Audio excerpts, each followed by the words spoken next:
નમસ્કાર દર્શક મિત્રો, હું જપન શાહ કાનમ એક્સપ્રેસ ન્યૂઝમાં આપનું સ્વાગત છે।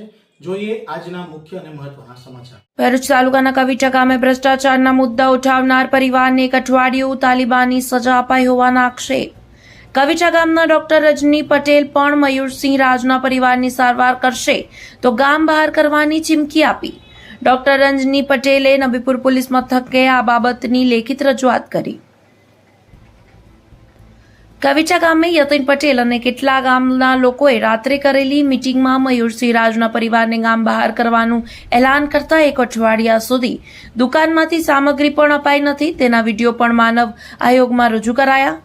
વિડીયો વાયરલ થયા બાદ યતીન પટેલ જિલ્લા પંચાયતના સદસ્યએ પત્રકાર પરિષદ સંબોધી તે દિવસથી તબીબી સેવા અને દુકાનમાંથી સામગ્રી આપવાનું શરૂ કરાયું। મયુરસિંહ રાજ ભોગ બનનારે કહ્યું।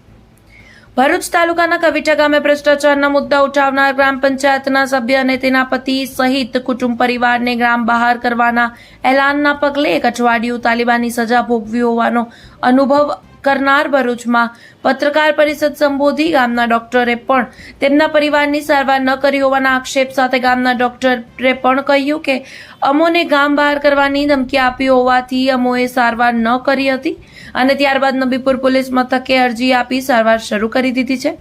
ભરૂચ તાલુકાના કવિટા ગામે મયુરસિંહ રાજની પત્ની ગ્રામ પંચાયતમાં સભ્ય હોય અને ભ્રષ્ટાચારના મુદ્દા ઉઠાવતી હોય, જેના પગલે જિલ્લા પંચાયતના સદસ્ય યતીન પટેલ સહિત ગ્રામ પંચાયતના સભ્યોએ ગ્રામજનોને સાથે રાખી જાહેર મીટિંગ કરી હોય અને આ મીટિંગમાં મયુરસિંહ રાજથી આખું ગામ ત્રાસી ગયું હોય તેને ગામ બહાર કરવામાં આવશે અને જો કોઈ ગામમાં દુકાનદાર સામગ્રી આપશે કે પછી ડોક્ટર તેમના પરિવારની સારવાર કરશે તો તેમને પણ ગામમાંથી બહાર કરવામાં આવશે તેવી ચીમકીના પગલે મયુરસિંહ રાજની માતા તથા તેમના પરિવારના સભ્યો ગામની દુકાનમાંથી સામગ્રી લેવા જતા તેઓને સામગ્રી આપી ન હતી।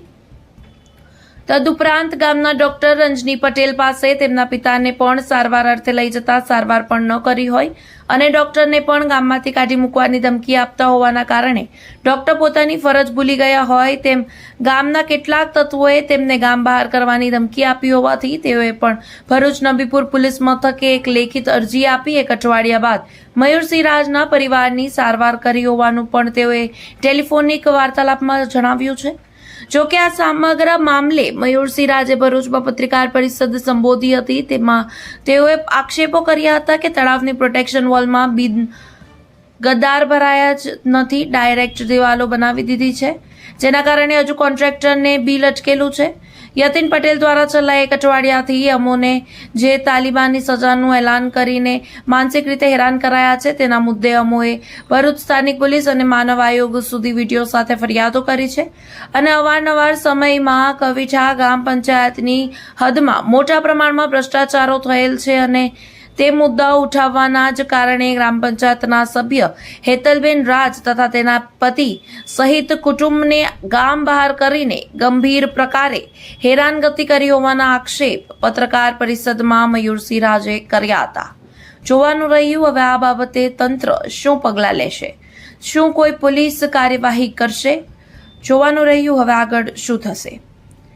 રિપોર્ટર રવિ સૈયદ, ભરૂચ। અમોને 14મી તારીખે આખા મીડિયા કર્મીઓએ અને આખા ગુજરાતે જે જોયું છે વાયરલમાં એ રીતે અમને આ તાલિબાની સજા જિલ્લા પંચાયતના સદસ્ય અને અમારા ગામના રહેવાસી શ્રી યતીનભાઈ અરવિંદભાઈ પટેલ દ્વારા કરવામાં આવેલું છે અને જેની અંદર આ કરવાના મુખ્ય કારણો એ છે કે મેં ભ્રષ્ટાચાર સામેની લડાઈ ઉઠાવી હતી, એની સામે અવાજ કર્યો હતો અને આજે એ ભ્રષ્ટાચારોના મુદ્દે મારી પાસે બધા પુરાવા હાજર છે જે હું તમને અત્યારે આપીશ।